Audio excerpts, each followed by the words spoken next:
Bueno, muy buenos días para todos. En esta oportunidad, continuando con el curso de capacitación para la unidad de cuidado intensivo, vamos a desarrollar brevemente cuáles son las principales medidas que debemos implementar para el control de las infecciones. Es importante recordar que para que se produzca la transmisión de una enfermedad infecciosa en un ámbito hospitalario, es necesaria la combinación de 3 elementos. Estos elementos son fuente, huésped y vía de transmisión. ¿Cuáles son teniendo en cuenta eso, ahora pasamos a ver cuáles son las principales medidas que tenemos para implementar? La principal medida es son las precauciones estándar. Esas precauciones, ustedes sabrán, son un conjunto de medidas que aplicamos en la atención de todos los pacientes, independientemente de su estatus serológico o su diagnóstico previo, ¿no es cierto? Está compuesto por determinadas medidas que ya vamos a ver, y esas son la primera medida que debemos aplicar, las precauciones estándar. Cuando esas precauciones estándar no son suficientes para cortar con la cadena de transmisión de los microorganismos en el ámbito hospitalario, le sumamos las precauciones adicionales. Al hablar de precauciones adicionales nos estamos refiriendo a las medidas de aislamiento basadas en la transmisión. Hablamos entonces medidas de aislamiento de contacto, por gota y respiratoria. Entonces, primero, siempre en la atención del paciente, precauciones estándar. Cuando esas precauciones no son suficientes para cortar con la cadena de transmisión, le sumo las precauciones adicionales que forman parte de las 3 clasificaciones que le acabo de decir. Vamos a repasar un poquito las precauciones estándar. ¿Qué son estas precauciones?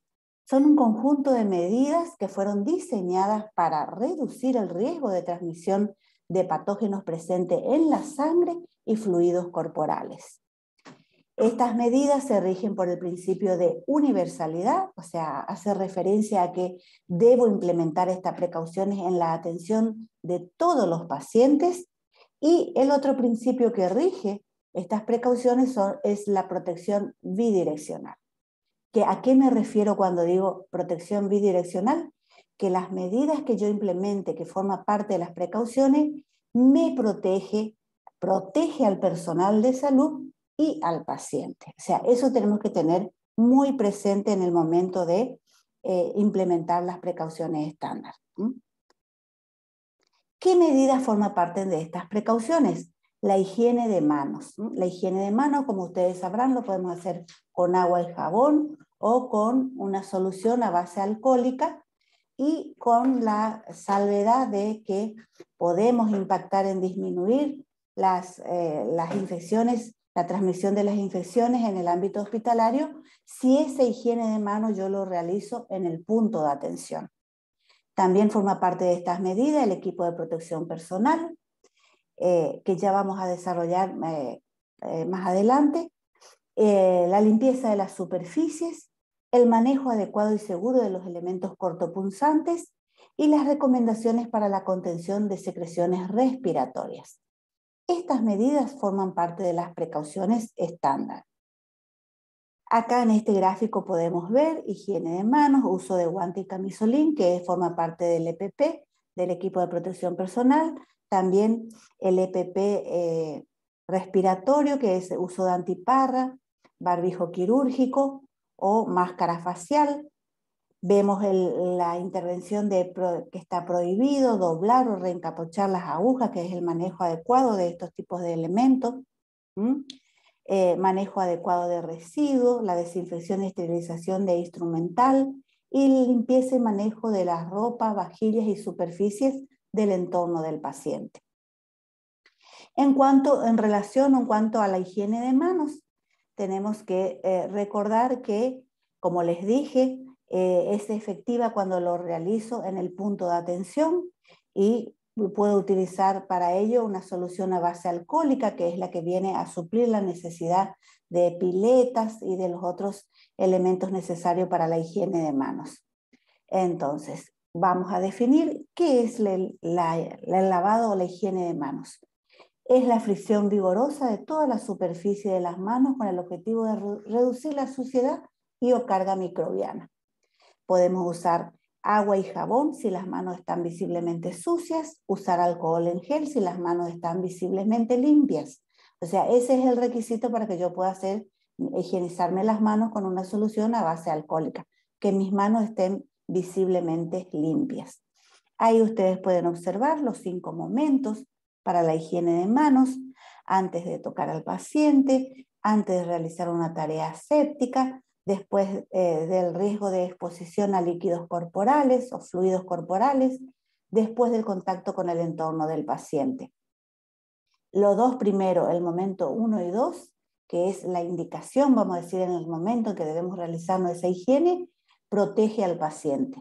El momento 3 y 4 y 5 protege al personal de salud. Siempre recuerden, la higiene de mano es efectiva si lo hacemos en el punto de atención.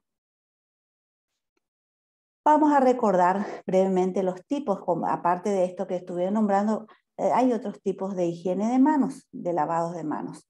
Tenemos el social, que el objetivo es remover la flora transitoria y la suciedad de la piel de las manos. El lavado antiséptico, el objetivo es remover y destruir la flora transitoria de la piel de las manos. El lavado quirúrgico tiene por objetivo remover y destruir la flora transitoria y reducir la flora residente.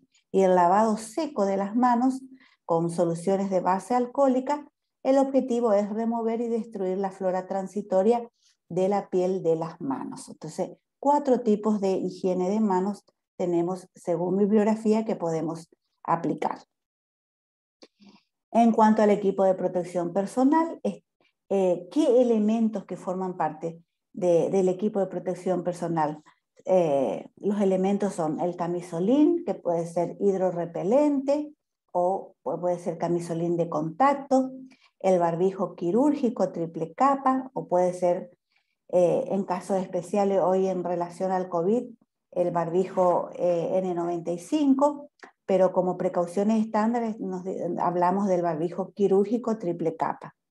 Protector ocular, como ser antiparras o protector facial, y los guantes de examinación. Entonces, estos son los elementos que forman parte del equipo de protección personal. ¿Qué elementos de esto que les nombré vamos a utilizar en la interacción, en la atención esa que le voy a brindar a mi paciente? Va a depender de la capacidad de anticipar los riesgos que se pueden dar en esa interacción, el riesgo de tener contactos con líquidos o fluidos corporales. O sea, eso tengo que analizar para decidir qué elementos que forman parte del EPP voy a utilizar en esa interacción, en esa atención que le voy a brindar a mi paciente. Entonces, evaluación de riesgo y EPP. Tengo que evaluar el riesgo para saber qué usar y cuándo usar. Entonces, tengo que analizar el tipo de interacción en esa intervención mía como personal de salud, el modo de transmisión de la enfermedad y la cantidad de fluido corporal que se va a generar en esa interacción. Analizando esos 3 aspectos, yo decido, luego de eso decido qué elemento que forma parte del EPP me voy a colocar como barrera. En cuanto al camisolín hidrorrepelente, la función, el objetivo de colocarme es que previene la contaminación de las ropas y la exposición corporal descubiertas. La parte que se considera contaminada con mayor carga microbiana es la parte anterior del camisolín y las mangas. Solo se utiliza cuando existe riesgo potencial de contaminación con sangre o fluidos corporales. O sea, acá quiero hacer hincapié. Nosotros estamos teniendo el caso especial de las KPC en nuestra terapia. Entonces, y ahora estamos haciendo cohorte de pacientes, o sea, separamos los pacientes Entonces, y estamos implementando el screening del hisopado perianal para saber si están colonizados o no. Entonces, estamos poniendo al paciente en aislamiento de contacto preventivo. Entonces, amerita en esa situación, cada vez que voy a atender al paciente, colocarme camisolín, porque está en aislamiento de contacto preventivo. Si no fuese esa la situación, yo me coloco, tengo necesidad de colocarme camisolín cuando hay riesgo de tener contacto con fluidos corporales o sangre principalmente. Entonces, esas cosas es la que les invito a que analicen en su intervención. El barbijo quirúrgico protege de la exposición de secreciones respiratorias. También el objetivo es proteger al paciente de la exposición de agentes infecciosos que puede portar el personal de salud y también para proteger a terceros de las secreciones que puede uno tener, ¿no es cierto? Y al hablar, al toser, puede eliminar ese agente etiológico. En cuanto a los guantes, este nos brinda protección bidireccional, o sea, me protejo yo personal de salud y protejo al paciente. Recordar siempre que antes de colocarme los guantes me tengo que higienizar las manos y ni bien me retiro también tengo que higienizarme las manos. ¿En qué situaciones utilizo guante? Me coloco guante cuando, hablando de las precauciones estándar, ¿no es cierto?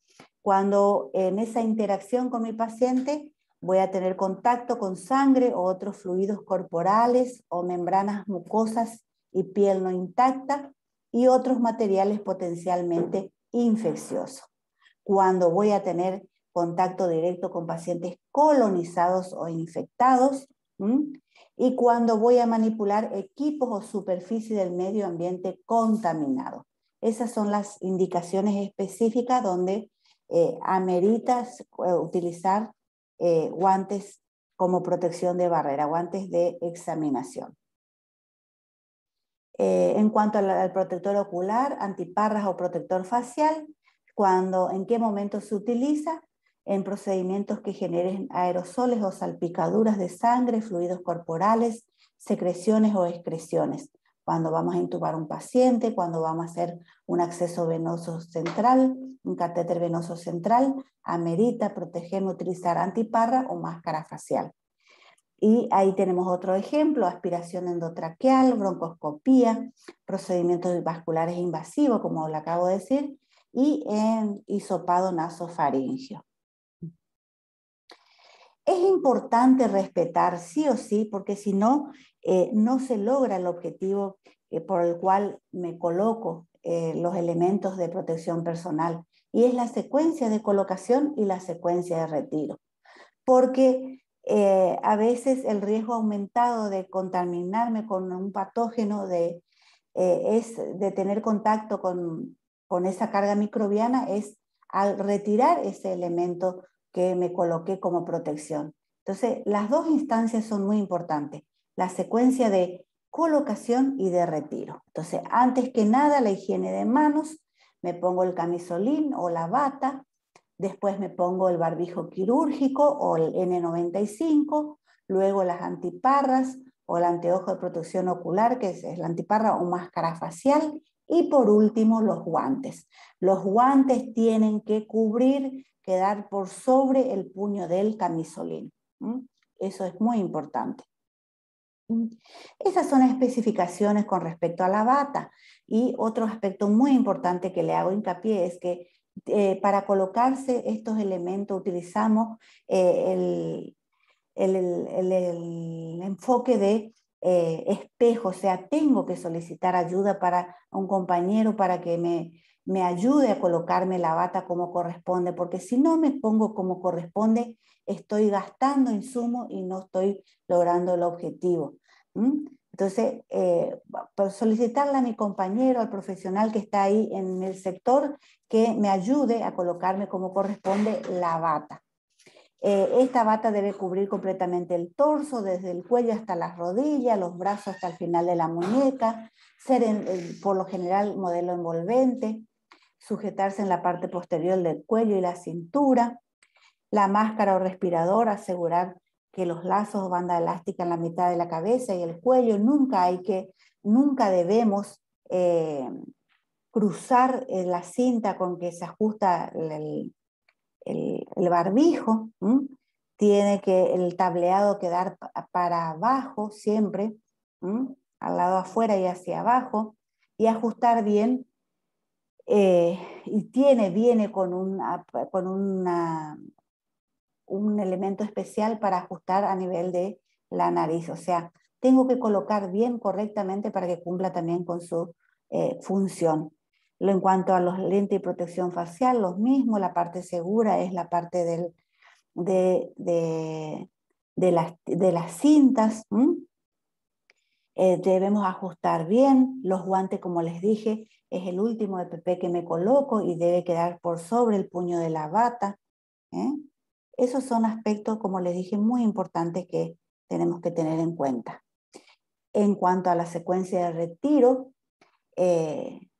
primero me retiro los guantes, me higienizo las manos y continúo retirándome las antiparras o la máscara facial, luego el camisolín, luego el barbijo quirúrgico N95 y por último nuevamente una higiene de manos.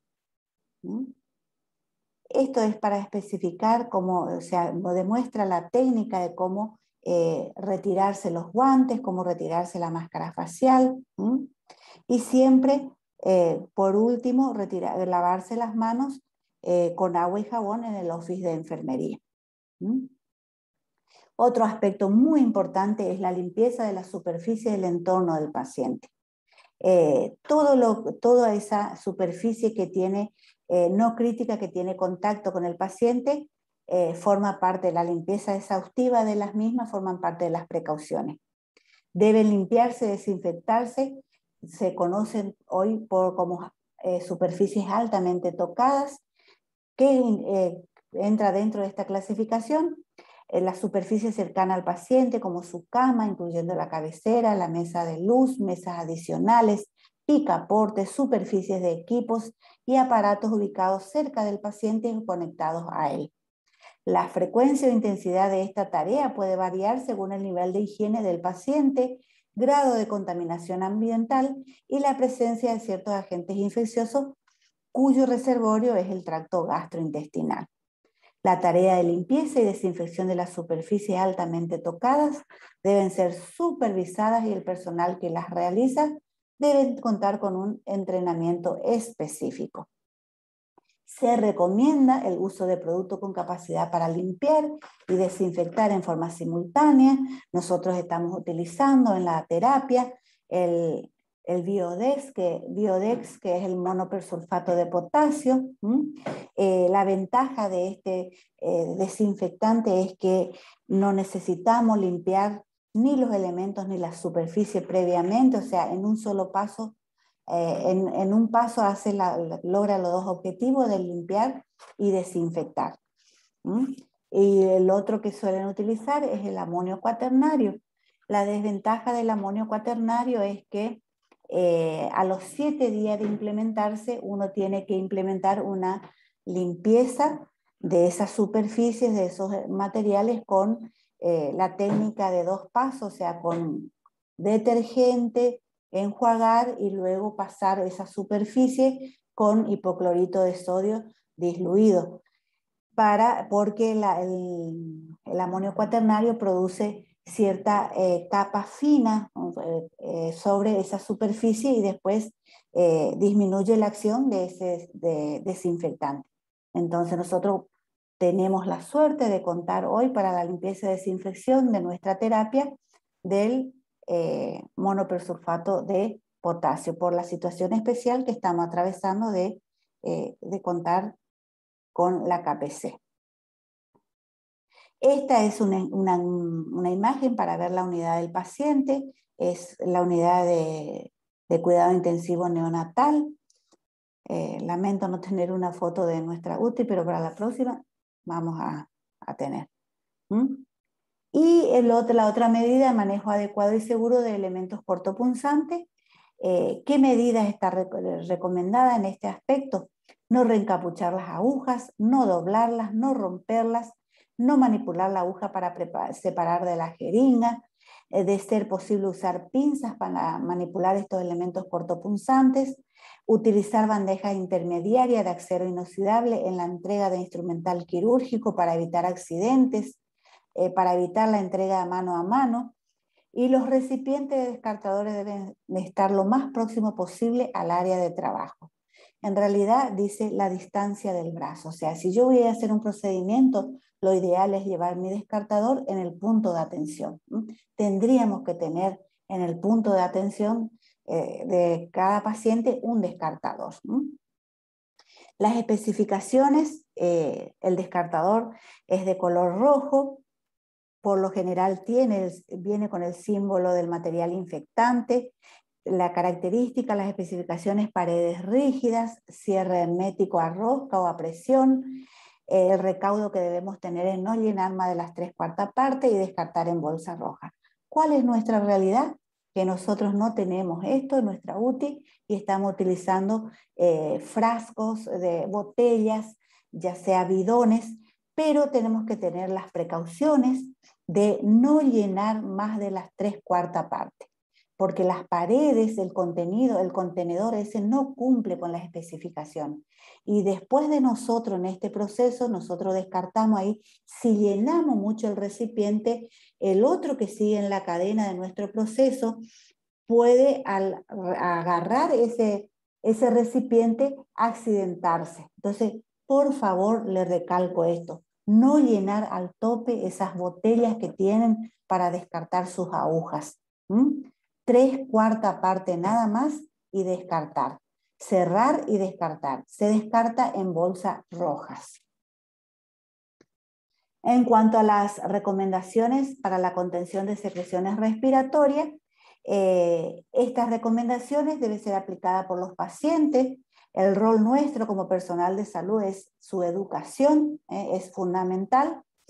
Y estas medidas están dirigidas al paciente, miembros de su familia o amigos que presenten signos de infección respiratoria como tos, congestión, rinorrea.